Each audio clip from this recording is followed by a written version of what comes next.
Since the 1960s, Malmstrom Air Force Base has housed hundreds of intercontinental ballistic missiles with nuclear warheads capable of destroying entire cities. During the Cold War, the base was a key part of America's nuclear arsenal that provided a protective arc across the nation's northern tier. Launch trajectories from the Soviet Union come over the poles across Alaska and Canada. A ring of bases were established across the northern United States to house both ICBMs and strategic bombers. And they were the bedrock of our strategic deterrence and our security and safety. On March 16, 1967, America's first line of defense was tampered with. It started at a missile launch site, codenamed November, near Malmstrom Air Force Base, Montana. For several hours, missiles loaded with nuclear warheads switched off, and no one could figure out why. Robert Salas was deputy crew commander that day, one of a two-man team inside one of the missile control bunkers, 60 feet underground. Robert Salas served 7 years in the Air Force, rising to the rank of captain. Call from one of my security guards upstairs. He said that he and other guards had seen UFOs flying over the area. I didn't think he was serious. Basically, we hung up. When the stakes are global thermonuclear war, only men and women of the highest physical and mental standards need apply.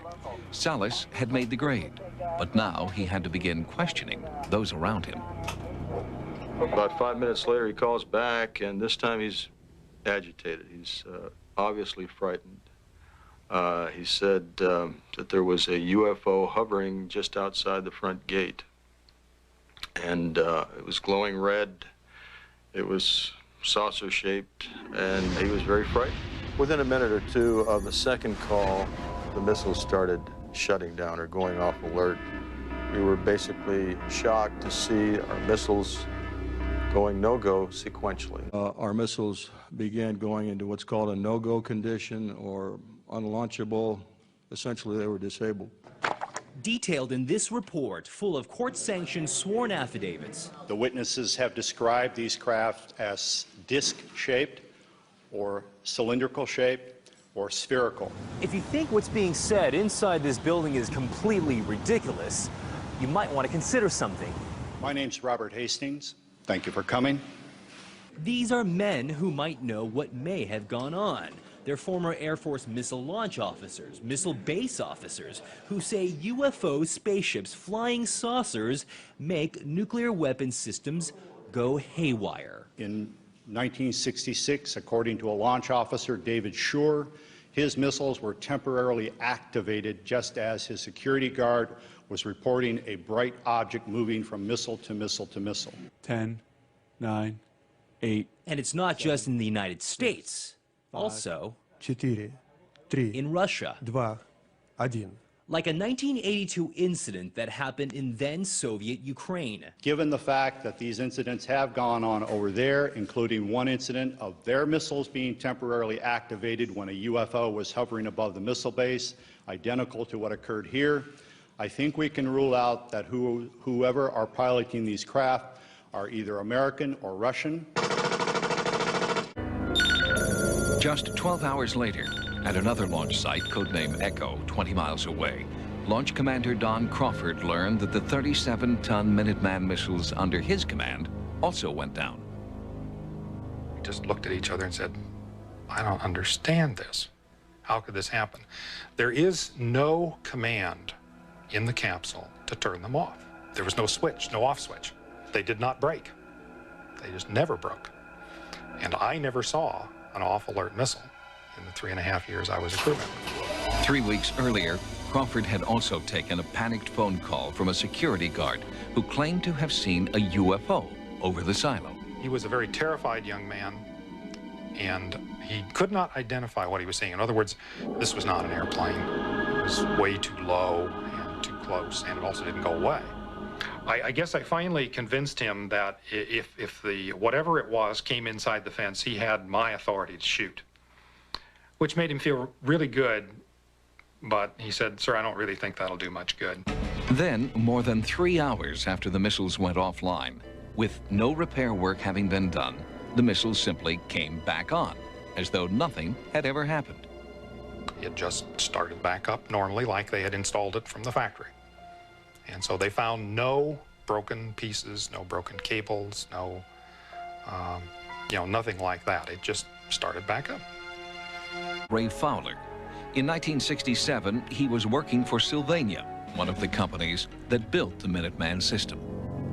All I know is that our people and the Boeing people went out to the site and tried to simulate what had happened. But they were never able to trace the reason for the flight going down.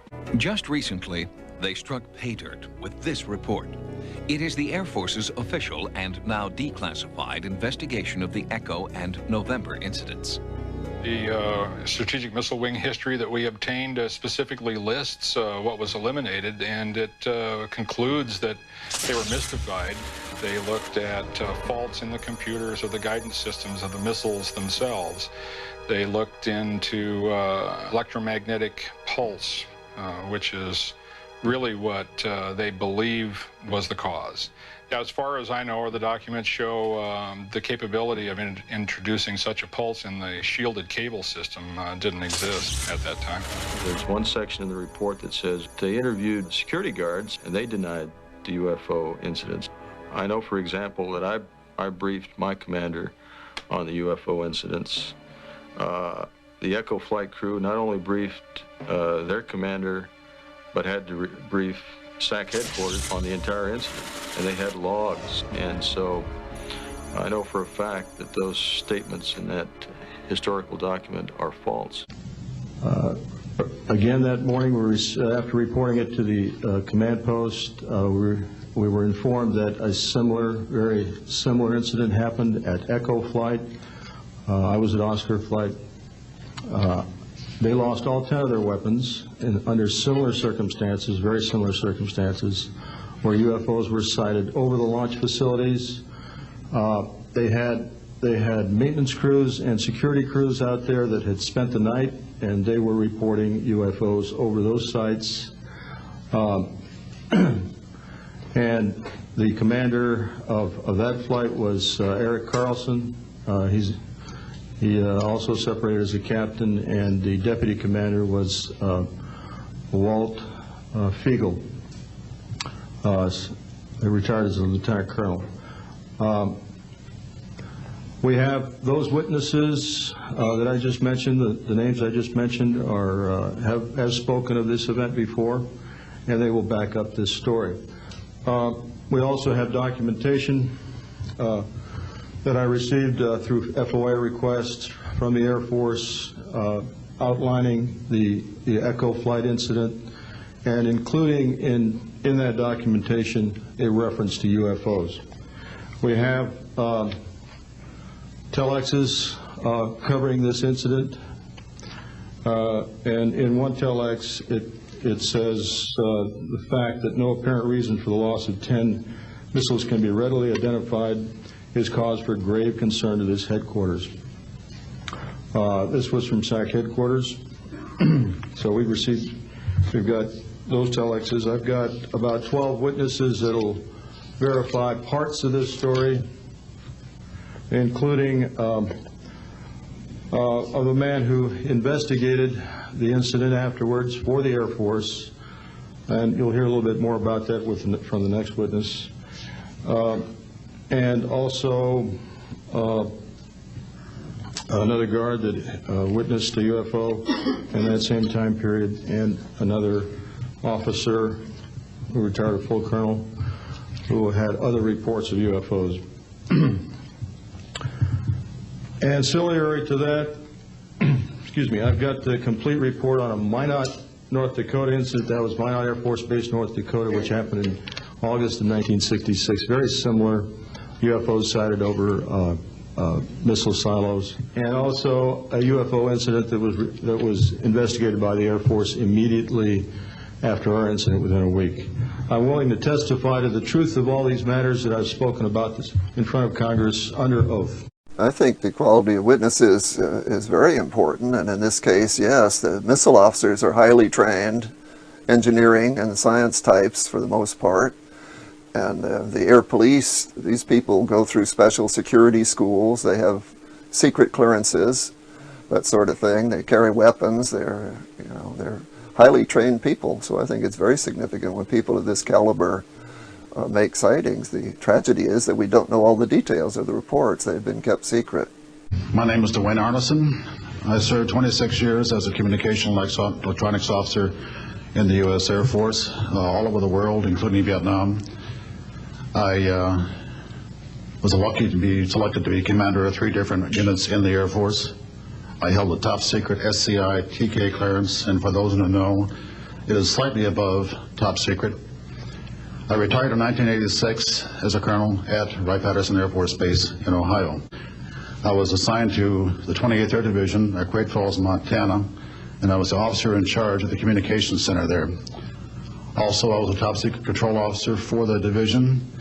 I had a crypto account. I was an account custodian, and I also passed out nuclear launch authenticators. During that time, I can recall seeing a message come through that communication center which said, basically what Bob just got through talking about, is that a UFO was seen near the missile silos and the missiles were deactivated. Coincidentally, the person that Boeing sent to investigate the particular missile conditions, if you will, what made them shut down, was my first manager at Boeing, Mr. Bob Kaminsky, who has since passed away. And I can recall him on different occasions. He lived close to me in Auburn, Washington. That's where I'm from. And he said, Arnie, he says, those missiles were perfectly clean. That was the result. I'm quite impressed with the Malmstrom case, not only because of the people involved, and there were quite a few people involved. It wasn't just a flyover by a flying saucer, what went by, but the impact on the equipment that was there. I mean, it's kind of scary when you think of missiles being affected by a foreign power, if you will. I've talked to Captain Salas. I was favorably impressed with him. And the documentation from Boeing, and it's a whole big story. This was Condon's chief investigator, Roy Craig. He would play a pivotal role in executing the cover-up. After Ray Fowler contacted Roy Craig about the UFO incidents at the missile sites, they met, and Ray gave him information about the incidents. Craig went to visit Malmstrom to follow up. These are a couple of handwritten notes that Craig made for that visit. In the first note, item 3 refers to the Echo flight incident, but he has the date mixed up. He has the Echo flight shut down on the 24th, but it was on the 16th. The Oscar flight incident was the 24th. In the second note, he refers to a wave of incidents at Malmstrom. He was also given the name of one of the witnesses and refers to the Belt, Montana sighting. The witness, Mr. Rinaldi, saw strange lights twice, about a week apart, during his site activation work, so he would have been near the sites in question. My name is David D. Shinley, Captain, U.S. Air Force, retired. In 1966, I was involved in an incident while stationed at Minot Air Force Base, North Dakota. I was told to never speak of the incident again, and also told that as far as I was concerned, it never happened. I was a Minuteman ICBM launch control officer, a first lieutenant, and a deputy missile combat crew commander in a 2-man launch crew with my crew commander who held the rank of captain. I held a top secret clearance, which was required for my job.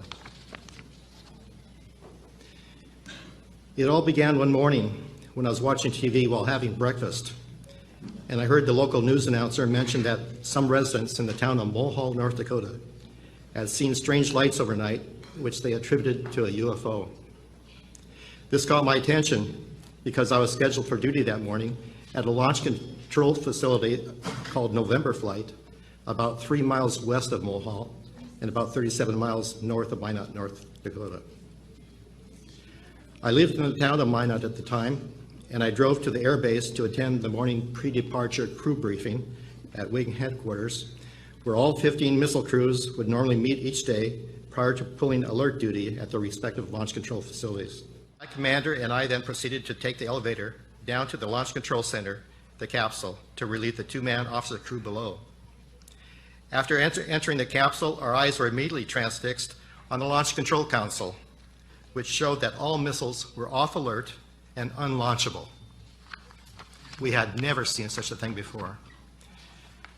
The outgoing crew briefed us on the wild events that transpired overnight and indicated that the missiles malfunctioned at the time the object was hovering directly above the capsule and next to the main gate.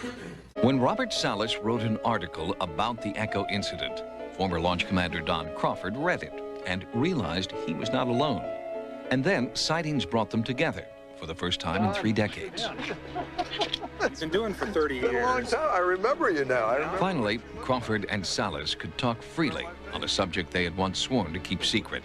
Then Salas shared his research. You know, that's interesting that you get together something from the Air Force that specifically says it happened. It happened. Absolutely. Both men agree that the 2 silo incidents must continue to be investigated. I'm a scientist. I think when you know something, you tell it. You write it down. For a number of years, we couldn't have done that. It was classified. Now that it's not classified, there's no reason not to put it public. Certainly, if the UFO, whatever it is, has the capability of shutting down our missiles as they did, it's in the public interest to make this an open debate as to what it all means.